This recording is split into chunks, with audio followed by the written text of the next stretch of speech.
Sacred moments. Sacred moments with you. Sacred moments.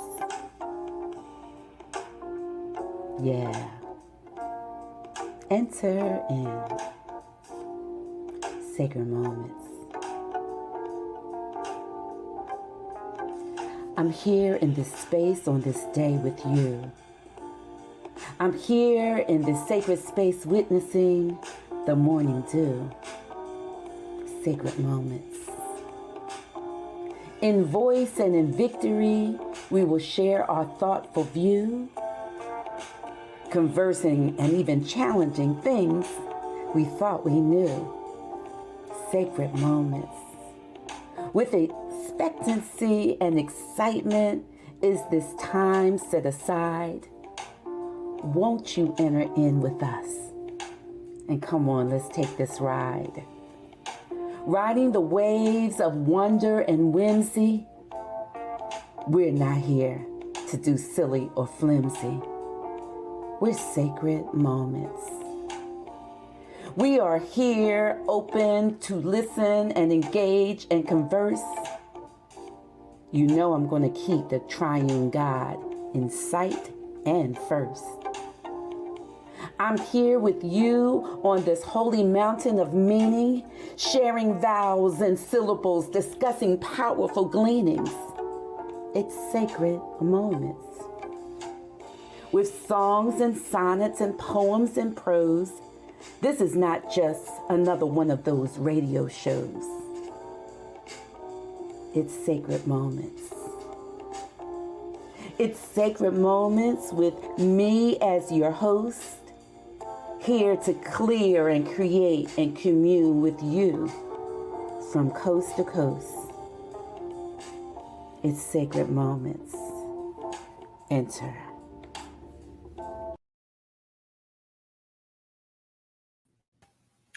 Good morning, good morning, good morning. Good morning. Oh my goodness. It is another Sunday at 9 a.m. And guess what? This is show number boom, boom, boom, boom, boom, 5 times 2. I was trying to do 10 fingers. I couldn't even get my fingers to work this morning. But we are show number 10, and that calls for a drum roll, a whoop whoop. We did it, and we are still here. Good morning, audience. Hey, Khadija. Hey, good morning. How you feel about show number 10? I'm excited. We're doing it. I know, like you start something, and then it starts opening up and blooming. And man, I never did a radio show before. I mean, I did interviews, but doing all of this and being on the camera and being in the studio and being on the mic and making up opening. We committed to it and we did it. We're getting it done. So I'm proud of us. Me too. I am too. I'm grateful too. I'm also grateful because sometimes we take a lot of things for granted, and we just miss the blessing in doing the things that are put in our spirit to do, the things that we couldn't maybe see before, and then we begin to see. That's kind of like a little tease about what we're going to talk about with vision and stuff like that. So Right. yeah. So I hope our audience is doing well. This is Reverend B. Michelle Horton with our super duper producer and owner, Khadija Phillips, Alter Ego. Alter Ego, did you know that a show is coming out called Alter Ego? No, I didn't. Oh my gosh, I thought about you. Really? I'm trying to spell my name. See that? Yes, there's a show coming out. Alter Ego something or something alter ego, and it's these people who want to sing and can sing, but they I think they're like they don't want their personality to be seen. So they dress up, or it's a computerized alter ego. So they're the human person is singing, but the alter ego is the one being revealed on the TV show. So I don't know That's how it's kind of like The Mask. Isn't that what yes, it's called? Where they sing and they dress up like the characters, and you have to guess what it is. yeah. I don't like anybody that's dressed up like in. I don't know. I Mhm. don't trust who's behind those costumes. So. Let Mm. me go ahead and write my show with my name. Yeah, yeah, yeah. Oh, it's good to see someone on already. Looks like Linda Scott. Oh, good golden girl. She said, "Good morning, ladies. Woo, woo, on your 10th show. Thanks be to God, indeed. You are absolutely. Listen, for our 10th show, we're going to talk about vision, but we're also going to kind of look back and envision looking ahead. So we want audience participation. The very first show that we did on July 10th, it was just Alter Ego and myself. So we chose this show to just be the two of us kind of talking. But we really want to talk with you, audience. We want to hear how you've liked the show so far. We want to know if there's any topics that you may want us to talk about. Any questions that you may have for either of us, we might answer questions. So if you're in the chat, we want you to please put some stuff in. We want to hear from you. We want this to be audience participation. And so think about three things. How you've liked the show so far, what topics you might like to hear, how you feel, and what do you think about vision, because we're talking about that as well. And we want to read your comments and just have a conversation with you on our 10th anniversary show. So, audience, if you could start doing that, we would really appreciate that. And we'll get to read maybe some of your comments live right on the air. I do want to say thank you to again Khadija for having me be a part of this Besties Media Company.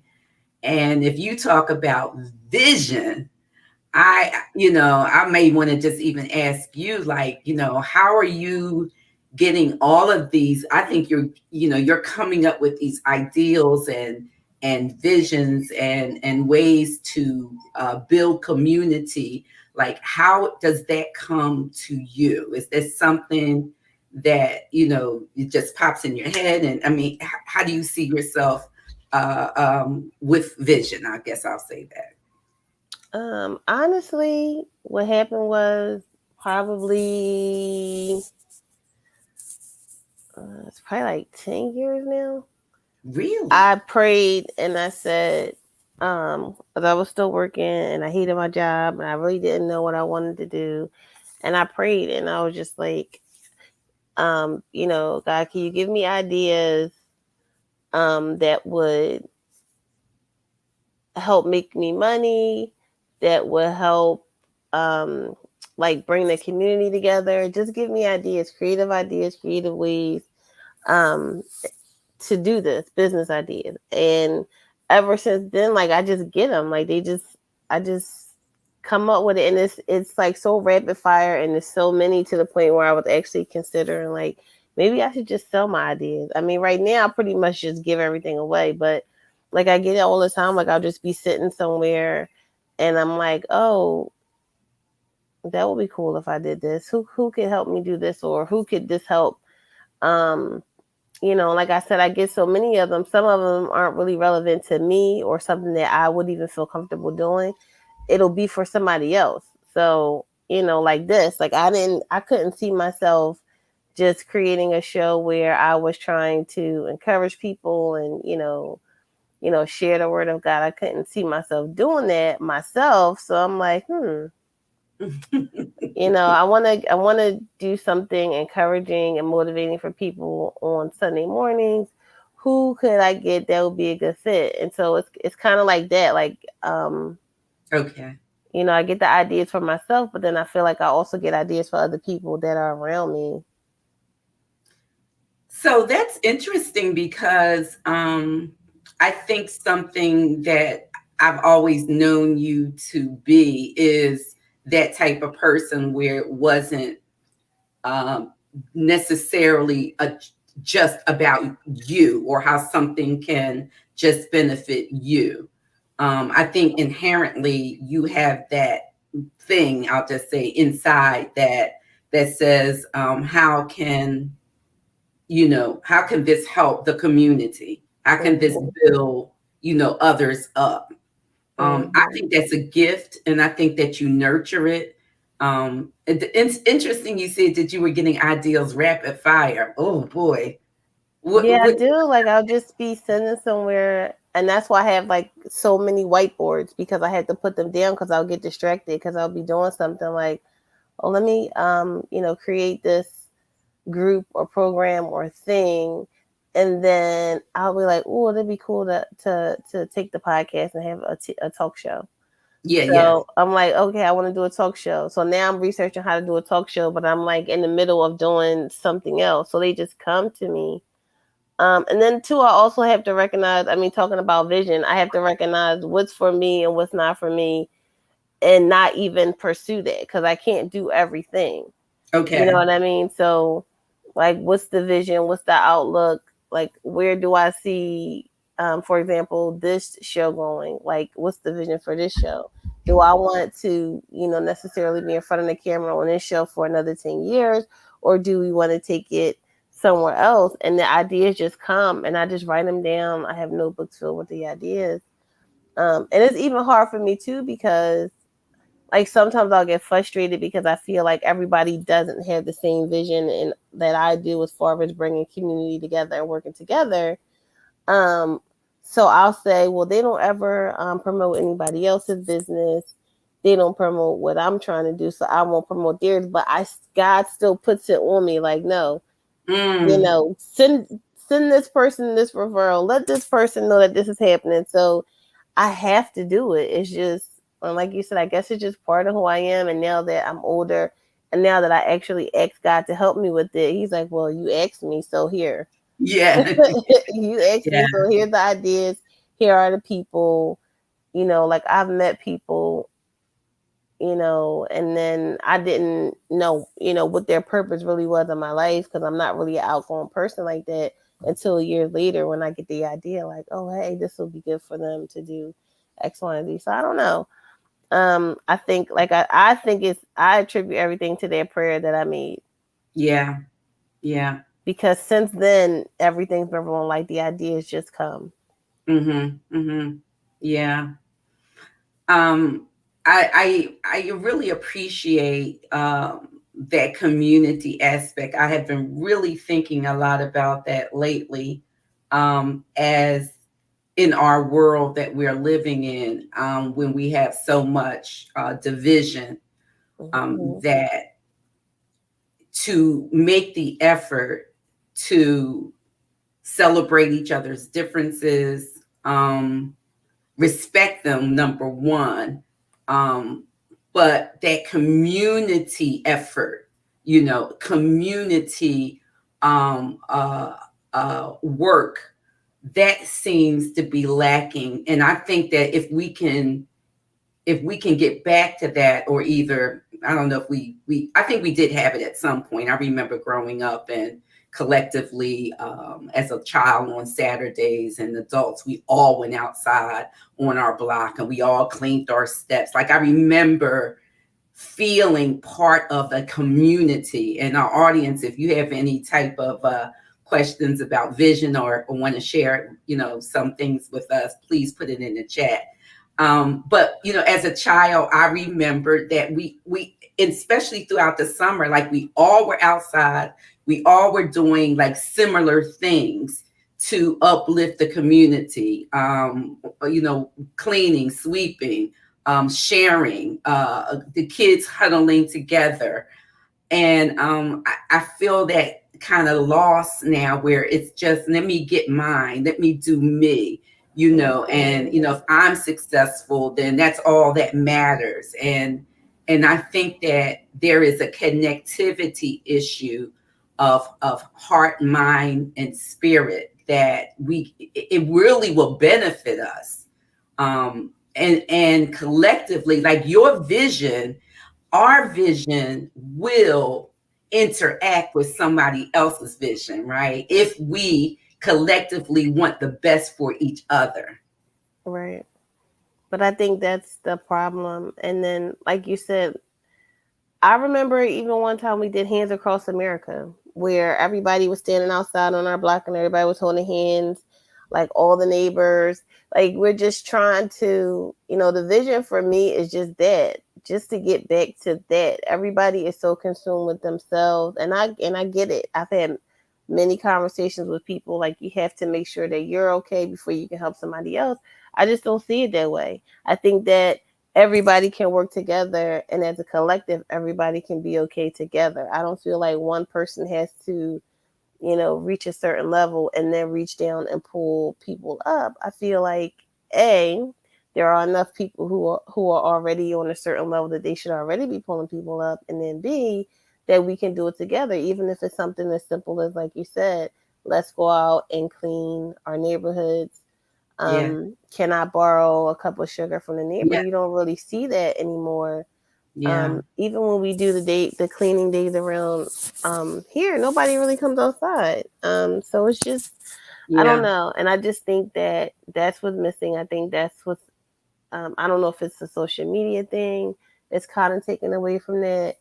Um, but a friend of mine, showed me a post and it said, if you have to tell people to help you build or to, I have to find it just so I can say it right, but um, basically, I just have to find the people that have a vision that's similar to mine so that I don't get frustrated, because it you get burnt out. It says if you got to tell them to help carry the bricks, they ain't the ones to build with. So I Mm, guess, you know, for me, I guess, like I said, because it's so heavy on my heart and because I'm constantly getting bombarded with ideas to help other people, it gets frustrating, but I have to just do what I'm told to do. God told me to tell this person that this is what they should be doing.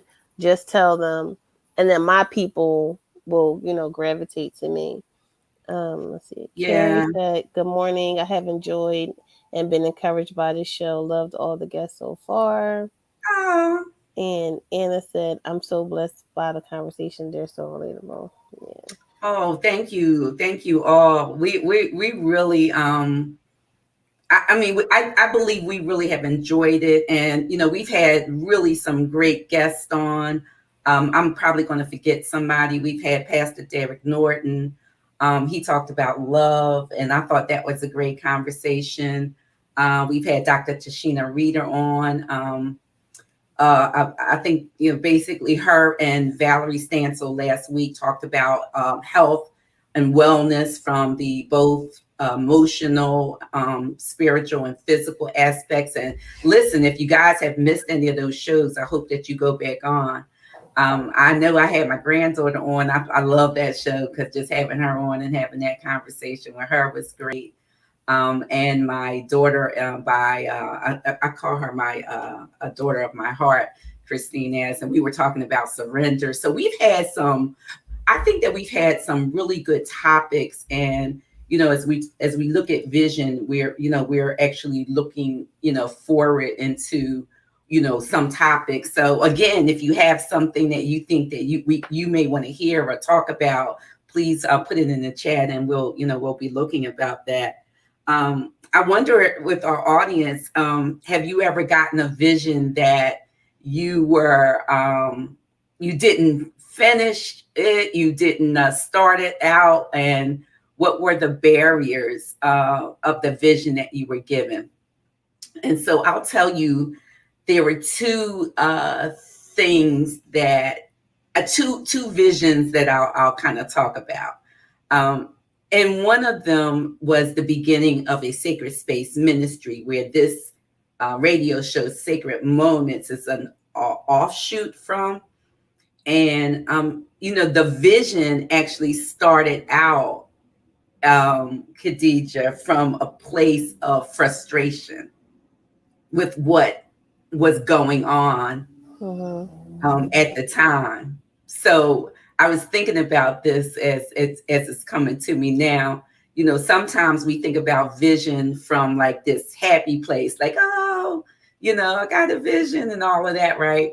But mine came out of frustration. And so I, as I'm expanding my thought of what ministry looks like, out outside of the four walls of a local church building, which I think it's fine.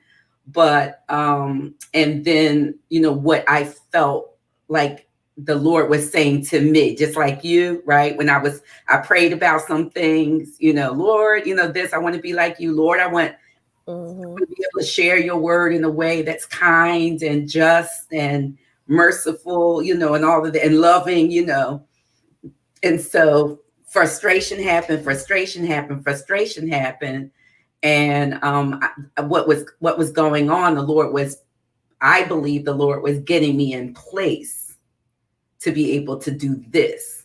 So I had to experience the good, the bad, the ugly, um, in order to put it together and know what to do and what not to do. And my mentor, one of my mentors, I have a few, but one of my mentors, Dr. Kimberly Johnson, who is now dean of Eastern University Seminary and College. Yay! I hope to have her on soon. Um, she said to me, as I was working through what ministry would look like, she used the text that's found in the book of Habakkuk, where it says, write the vision and make it plain. So I don't know if any of our audience has ever heard that before. Write the vision and make it plain. Because you can have a vision, but to sit down and to write it out so that you can see how it can be executed. You can see how you need to put this piece here and that piece there and who can go here and all of that. That's when it became like real to me, because it was just in my head. But once she challenged me to sit down and write it out, scripture out. What is it that you believe that you know God is saying to me? Because that's what the Lord told Habakkuk in chapter 2. He says, and he was asking God all of these questions, right? Like, well, why is this happening and what is going on here? And he tells him, he says, listen, write the vision. He's giving him the emphasis. He's giving him the encouragement. Actually, he's giving him, almost this command. Well, write the vision, write it out. And he says, and make it plain. He tells him to make it plain on tablets, write it down so he may, and this is the thing that my mentor, when she said it, it just like quickened in me. It says, so that, this is what the scripture says, so he may run who reads it. Wow. Like you can write it. So with vision, it's not just like seeing it. It's implementing it. It's going forward with it. And the benefit of writing it down for me, that's why it's literally like directly in front of my bed on a whiteboard on the wall, is because when you're on the journey, like, okay, now you wrote it down, now you know what the vision is, now you know what you have to do, you have the plan, but things start happening and then you're like, maybe I shouldn't do this. If it's not directly, I know for me, if it's not directly in front of me, I'll start to deviate and start doing something else. Like, no, the whole goal is community, bringing the community together, collective work responsibility. That's what the end game is, for us all to do it together. So in order for me to keep the end game in front of me, I have to like look at it and see it and constantly know, why am I doing this? So when I'm frustrated, when I'm, feeling, defeated, then I know what it is. Because my end game is not about, because you hear it a lot now, generational wealth. I want my family to be rich. Like, that's not really my end game. Like, I'm not really motivated by money, and that's not the end game. Like, I want our community to amass wealth together. So my vision is different, but as you start talking to people and meeting people, they like try to change your, well, you should do this, and why, well, because that's not what Yes. I want. Like I do want my family to be okay, and to be able to live comfortably, but I'm really not doing this so that we can get a Lamborghini. But if you start talking to people who have Lamborghinis, they'll start to make you think that that's what it is, but that's not what your vision is. So you definitely need to have it written down in front of you and know what it is, because people will definitely try to change what it is that you want to do. And I think that's problematic. And I am like 100% like with you on that because, you know, I had to even ask myself, like, okay, the vision that God gave me for Sacred Space Ministry was initially to, um, I started out, and I still have this, starting out ministering to people who are homebound. Of course, we're dealing with seniors. I was teaching Bible study where my mom lived at. God bless her. And then traveling to nursing homes and things like that, right? Then the pandemic hit, and I was like, well, is the vision over, God? And what happened was, we're not, because we weren't able to do that. And also, I'm going to be very transparent with you. I had, a group of people that, signed on with me to the vision, right?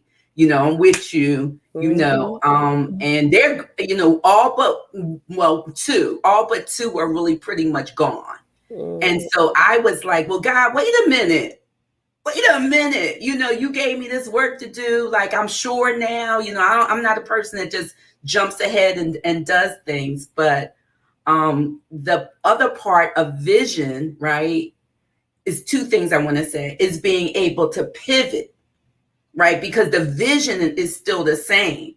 The foundation of the ministry is Romans 12, 1-2.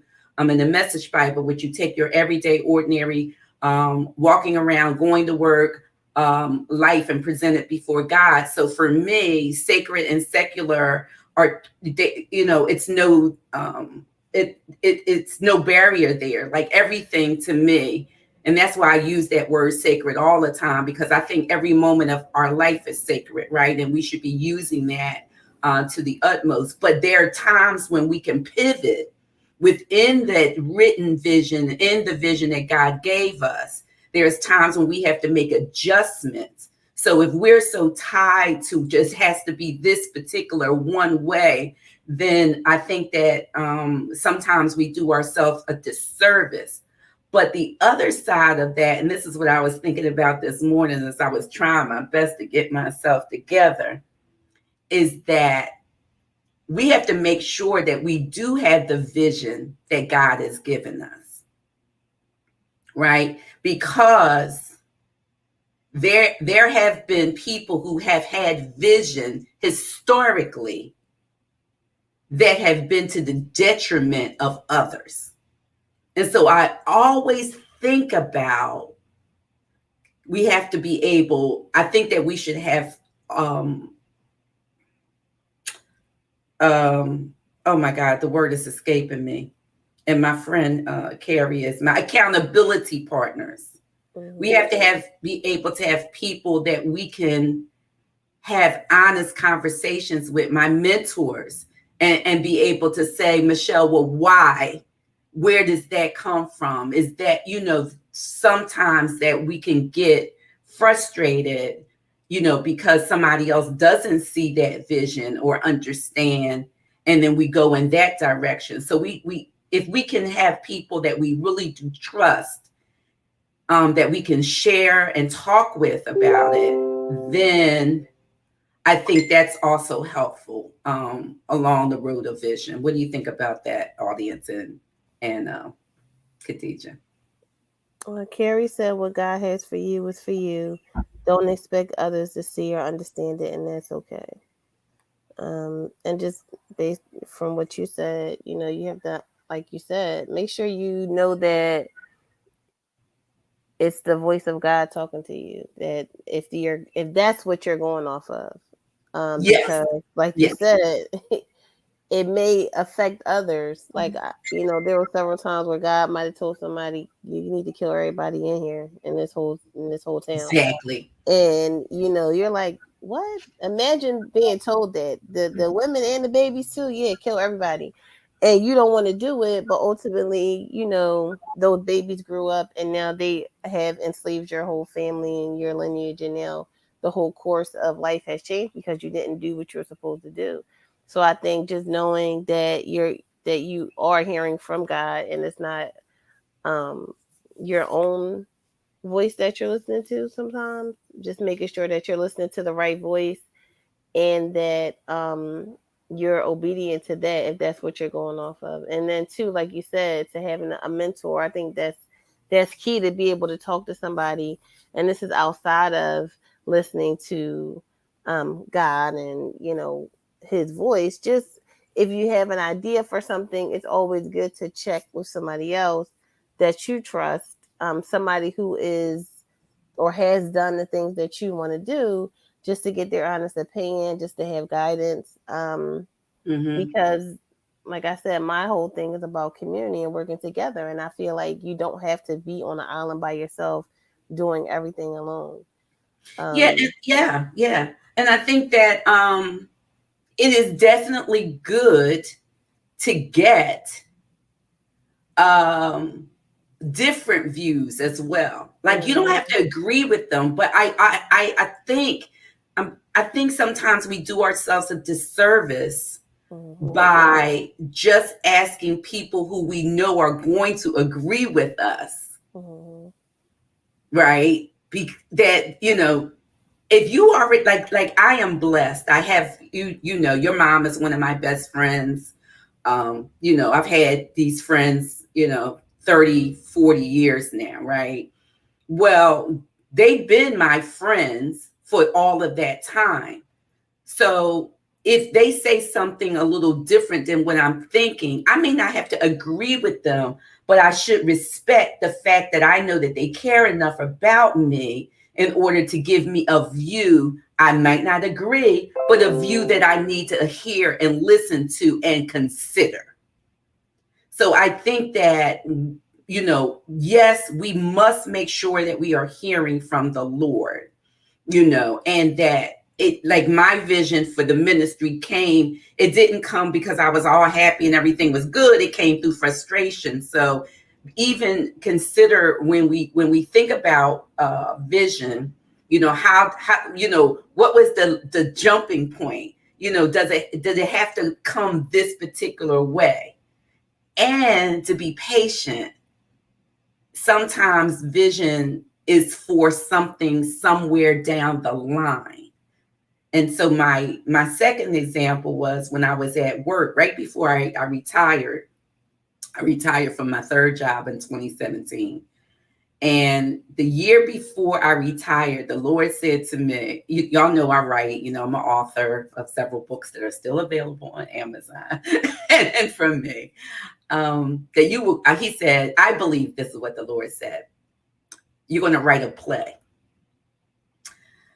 I'm like, I'm going to write a play. Well, I like writing poems. I love writing short stories. I love writing devotionals, blah, blah, blah, blah. I even have a manuscript that I've never published yet. And I'm like, a play? Right? Now, this was the year before I retired.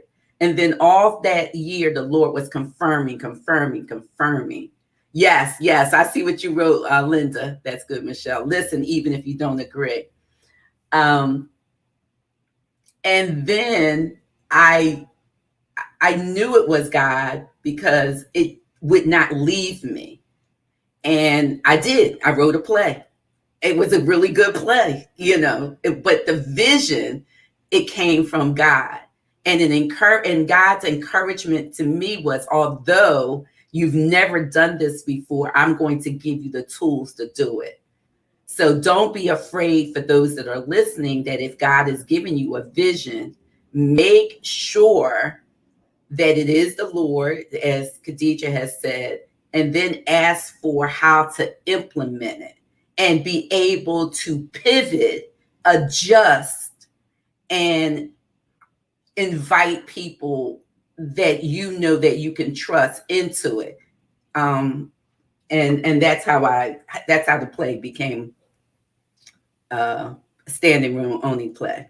Yeah, Yeah, I'm that's going to right. pat myself. 'Cause let me tell you something. I still don't believe I have a podcast. Like, just the fact that I'm doing this is wild to me. And then when people say, "Oh, you're such a good conversationalist and you ask good questions," and I'm like, "Really?" Like, Mhm, and I'm not even nervous anymore. Because honestly, before when I was doing the shows, in order for me to be able to do the show, and this is being transparent, I'll have to take a shot to start the show because I mhm, couldn't breathe. Like, I was having an anxiety attack, and I'm like, mhm. nobody's forcing you to do this, girl. So why are you going? Like, it's not like you're being forced to do this. It's not like it's your job for a paycheck. You're going through all of this anxiety for what? So I'm like, I know that this is what I'm supposed to be doing, and Yeah, now I'm just, I'm good. I don't have to go through any. I still have a little bit of anxiety, but it's fine. Like, I'm one of those people where if you know you got to make a phone call, you're secretly hoping the person doesn't answer so you don't yeah, have to talk and you can leave a message or text or something like that or email. So this is just wild to me. yeah.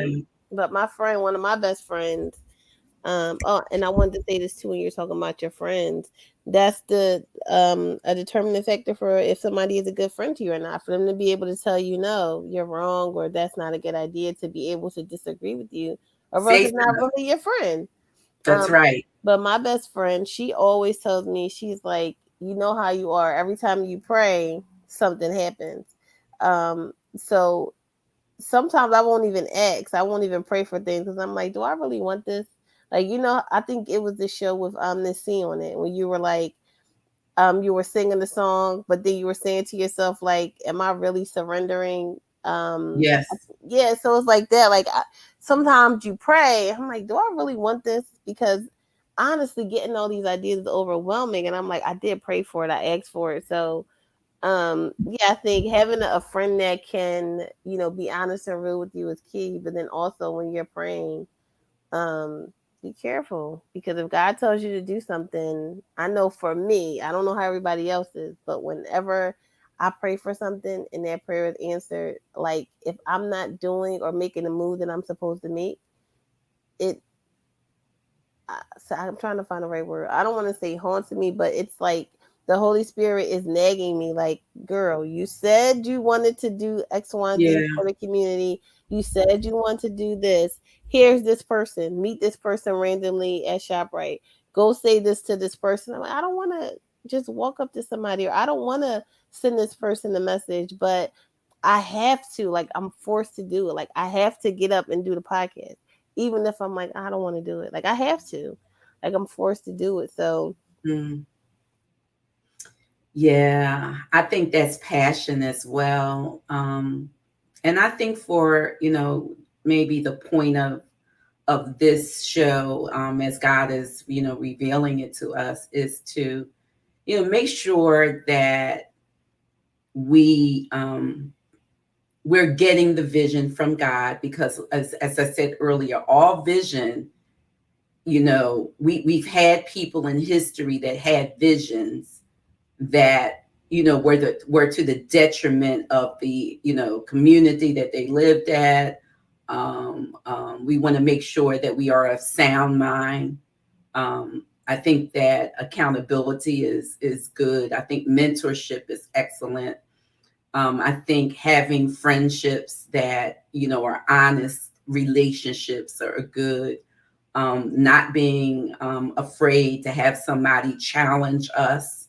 It doesn't mean that we don't like that person. It just means that challenges help us to grow. And I mean, that's how I think for me, um, you know, those doors open. They open from places of challenge. And the other thing that you said earlier, and I was trying to remember it in my mind, was like asking yourself, why are you doing what you're doing? So for me, like you, right, I know that there's this level outside of hustling 24 hours a day, 7 days a week, get in the bag and all, whatever that is, right? And for me personally, I'm with you. It's not I mean, I love money. I like money, money helps, but it's not necessarily just about, even I'm not even gonna be, I'm gonna be really transparent. It's not about money for me. If I can't leave in somebody's heart a place of hope, like this show is foundation on faith, hope, and love, and I'm talking about that, as Dr. Irie Sessions said last night, that revolutionary love of Jesus. If I can't do that, then I'm not operating in the vision that God has given me, because the richness of life for me are those things that are not tangible, just not just tangible, but the richness of life is, that deep sense of peace, priceless. That I was riding home yesterday. I had went out to a park. I want to kind of maybe bring it in as we come to the end of the show, and I'm trying to think of the name of the Tyler Arborarium. And as we were walking out, and we're talking about vision, as we were walking out of the park, we walked in the park. You had to go down this road that leads to the back where we were all gathering at. And when we walked out, we saw this tree. We all saw this tree. And we were like, did y'all see this tree when we walked in? And one person said, yeah, but the other three of us were like, no. And we knew that we had to see this tree. Vision. We're looking, and this tree was beautiful, but had been injured.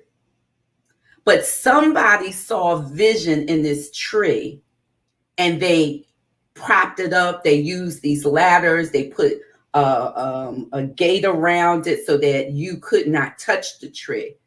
But the thing is, as I was thinking of vision, I didn't see it going in, but I saw it going out. We were looking at this tree. We were envisioning, because of the way it was propped up and the story that was attached to it, what it had gone through, but it was still standing. So vision. Sometimes we have to, not sometimes, we need to ask God to see correctly what is there, and to see what is not there, and to see where our part is in it. So that's really what I want to just, leave with the audience. As Habakkuk 2:2, and the Lord says, write the vision, make it plain. It doesn't have to be so complicated, and then run with it. But make sure it's the vision that you hear from the Lord. And just because it's different than somebody else's, it doesn't mean that anybody else's is right or wrong. It means that's just the one that God has given for us. And hopefully, like Khadijah does, it will matter not just to us individually, but to those in our community, those in our households, those really in the world at large. If we each did that, I think that we would have a better place to live in. That's my little spiel for today. Okay. So, audience, we are grateful to be back next week. We have a guest next week. In fact, I think for the next 3 weeks, we have some really good shows lined up. Some of them are surprises, so we don't want to say anything. So I hope that you'll come on back in. And I also want to tell you that Sacred Space Ministry is back on Fridays at 6:30 p.m. We had a 5-week sabbatical.